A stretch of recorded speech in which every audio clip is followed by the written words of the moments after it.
पर ब्रह्म के अनेकों विभाजन हुए जो बने प्रकृति और पुरुष, यानी कि हम सब की दिव्य आत्माएं।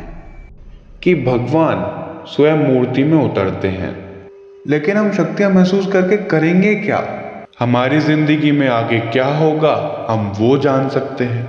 आखिर हमारा कनेक्शन भगवान से क्या है जिससे यह 5 तत्वों से बना मनुष्य शरीर शक्तियां महसूस करने के काबिल हो जाता है। बहुत से ऐसे काम हैं जो हम इन शक्तियों से कर सकते हैं, जिससे हमारी बॉडी को एनर्जी मिलती है बाकी सारे काम करने के लिए। वही परमात्मा ईश्वर की शक्तियां होती हैं। किसी पर हाथ रखें और वो बिल्कुल स्वस्थ हो जाए। हम भगवान के दर्शन कर सकते हैं, उनकी शक्तियों को महसूस कर सकते हैं। हम नेगेटिविटी ईविल आई से लड़ सकते हैं, जैसा कि अभी अयोध्या धाम में रामलला जी की मूर्ति का प्राण प्रतिष्ठा हुआ। उस मूर्ति में भगवान का वास हुआ। दरअसल ये प्राण प्रतिष्ठा का रेफरेंस हमारे एक शास्त्र में है। भगवान को उस मूर्ति में वास कराते हैं, इसलिए वो मूर्ति नहीं भगवान कहलाती है।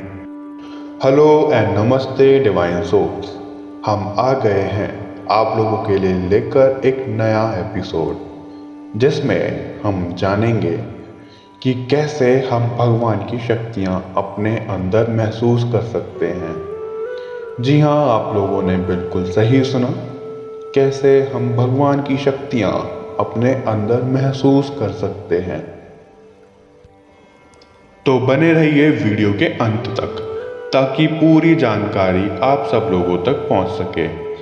आज के इस एपिसोड में हम ये भी जानेंगे कि कैसे मंदिर की मूर्ति में भगवान को वास कराया जाता है, कैसे मूर्ति के स्वरूप में स्वयं भगवान वास करते हैं। जैसा कि अभी अयोध्या धाम में रामलला की मूर्ति का प्राण प्रतिष्ठा किया गया। आप लोगों ने कभी सोचा है ये कैसे संभव है कि भगवान स्वयं मूर्ति में उतरते हैं, या मैं कहूँ कि भगवान को मूर्ति में उतारा जाता है? ठीक उसी तरह जिस तरह हम खुद में भगवान की शक्तियां महसूस कर सकते हैं। आप लोग सोचोगे कि आखिर कैसे ये हो सकता है, कैसे हम शक्तियों को महसूस कर सकते हैं? तो मैं आप लोगों को बोलूँगा कि धैर्य रखिए और वीडियो में बने रहिए। अगर अभी तक आपने हमारा पिछला एपिसोड नहीं देखा है कि हम भगवान से कैसे बात कर सकते हैं, तो आप वो एपिसोड ज़रूर देखिए, उसका लिंक आपको डिस्क्रिप्शन में मिल जाएगा। चलिए आगे बढ़ते हैं। चलिए हम अपने अंदर शक्तियाँ महसूस कर भी लें, लेकिन हम शक्तियां महसूस करके करेंगे क्या? हम उन शक्तियों से क्या क्या कर सकते हैं? तो चलिए मैं आप लोगों को बताता हूं हम क्या क्या कर सकते हैं शक्तियों से। खुद को हील कर सकते हैं। अगर कोई बीमार है तो वो खुद को ठीक कर सकता है। इन शक्तियों से हम अपना काम कर सकते हैं। अगर किसी का कोई काम रुका हुआ है, काफ़ी टाइम से नहीं हो रहा है, कैसे होगा, कब होगा, वो हम जान सकते हैं। हम नेगेटिविटी ईविल आई से लड़ सकते हैं। हम पॉजिटिविटी फैला सकते हैं अपनी ओर और बाकी सब लोगों की तरफ। हम लोगों की मदद कर सकते हैं। हमारी जिंदगी में आगे क्या होगा हम वो जान सकते हैं। हम कौन हैं, हमारा अस्तित्व क्या है, हम क्यों आए हैं, हमें क्या करना है, हम ये सब जान सकते हैं। आखिर हमारा कनेक्शन भगवान से क्या है हम ये भी जान सकते हैं। और बहुत सी ऐसी चीज़ें हैं, बहुत से ऐसे काम हैं जो हम इन शक्तियों से कर सकते हैं।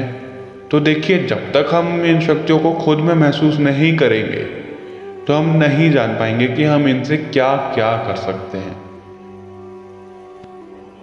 अब हम बात करेंगे कि कैसे हम इन शक्तियों को महसूस करें, हमें कहाँ जाना है, क्या करना होगा। तो मैं आप लोगों को बोलूँगा, आप लोगों को कहीं नहीं जाना है, कुछ नहीं करना है, मंदिर नहीं जाना है, किसी को पैसे भी नहीं देने हैं।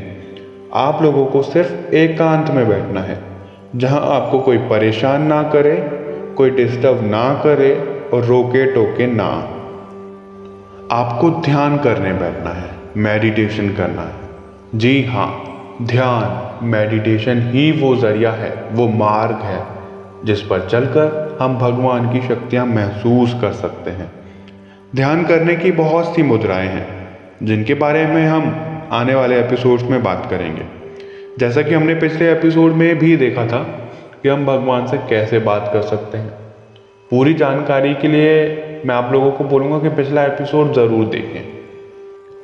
इस एपिसोड के लास्ट तक बने रहिएगा, क्योंकि हम ये भी जानने वाले हैं कि कैसे मंदिर की मूर्ति में भगवान स्वयं वास करते हैं, कैसे भगवान को मूर्ति के अंदर उतारा जाता है। ओके, सो इस एपिसोड पे हम बात करते हैं। ध्यान से हमारे शरीर में मौजूदा मुख्य 7 चक्र एक सीध में आकर अलाइन हो जाते हैं, एक्टिव हो जाते हैं, जिससे यह 5 तत्वों से बना मनुष्य शरीर शक्तियां महसूस करने के काबिल हो जाता है। अब ये 7 चक्रास क्या होते हैं, आप लोग यही सोचेंगे, तो मैं आप लोगों को बोलूँगा कि हम इसके बारे में आने वाले एपिसोड्स में बात करेंगे। लेकिन अभी मैं आपको यही बताना चाहूँगा कि ये 7 चक्रास हमारी बॉडी के मुख्य एनर्जी सेंटर्स होते हैं, जिससे हमारी बॉडी को एनर्जी मिलती है बाकी सारे काम करने के लिए। अगर ये चक्रास इम्बैलेंस हुए तो हमारी हेल्थ भी बिगड़ जाती है, और अगर ये चक्रास बैलेंस होते हैं तो हमारी हेल्थ बहुत अच्छी रहती है। तो हमारी हेल्थ का सीधा सीधा कनेक्शन इन चक्रास से है। और अगर किसी ने ध्यान किया होगा तो उन्हें पता होगा कि एक गर्म ऊर्जा भरी शक्ति हमारे सबसे पहले नीचे के चक्रा यानी कि रूट चक्रा से ऊपर उठती है। उसे हम महसूस भी कर पाते हैं। हम ध्यान में गर्म होने लगते हैं, एक अलग ही दुनिया में चले जाते हैं। वही परमात्मा, ईश्वर की शक्तियाँ होती हैं जो हम खुद में महसूस कर पाते हैं।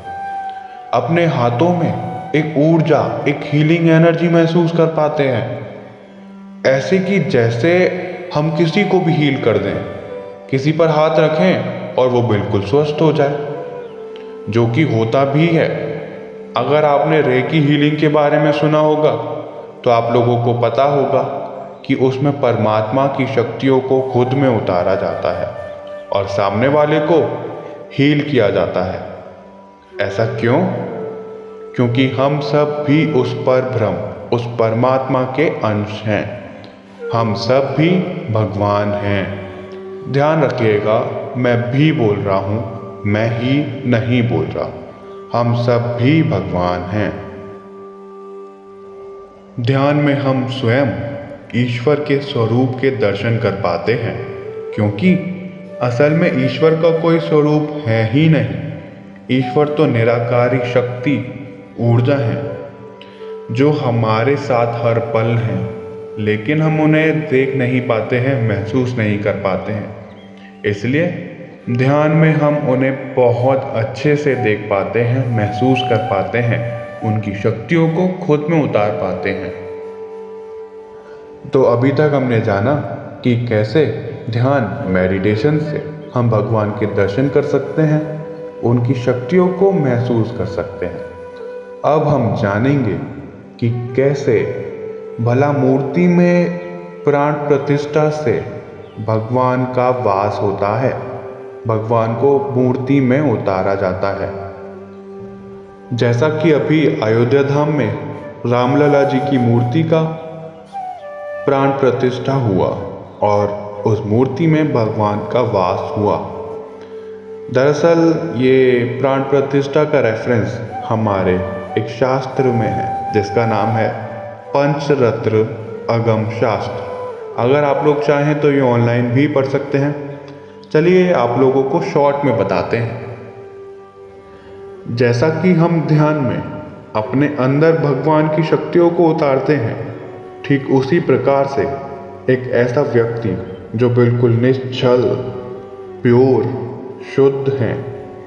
वो अपने अंदर भगवान का आह्वान करते हैं और अपने मनुष्य शरीर से भगवान को उस मूर्ति में वास कराते हैं, जिससे कि मूर्ति में प्राण आ जाते हैं और स्वयं भगवान वास करने लगते हैं उस मूर्ति में। इसलिए वो मूर्ति नहीं भगवान कहलाती है। तो चलिए इस एपिसोड को अब रैप अप करते हैं। और ये सब था इस एपिसोड में। हमने जाना कि कैसे हम भगवान की शक्तियों को खुद में महसूस कर सकते हैं और कैसे मूर्ति में स्वयं भगवान उतरते हैं। आशा है कि आप लोगों को ये एपिसोड पसंद आया होगा। आप कमेंट करके हमें ज़रूर बताइएगा आपको क्या इस एपिसोड में पसंद आया, और इस एपिसोड को लाइक शेयर ज़रूर करिएगा। बाकी और एपिसोड्स के लिए चैनल को सब्सक्राइब करें, क्योंकि इंटरेस्टिंग एपिसोड्स आने वाले हैं। So I am your host Sanskar Indoria for this series Shiv के Sanskar, signing off. See you super soon in another episode of Shiv Ke Sanskar.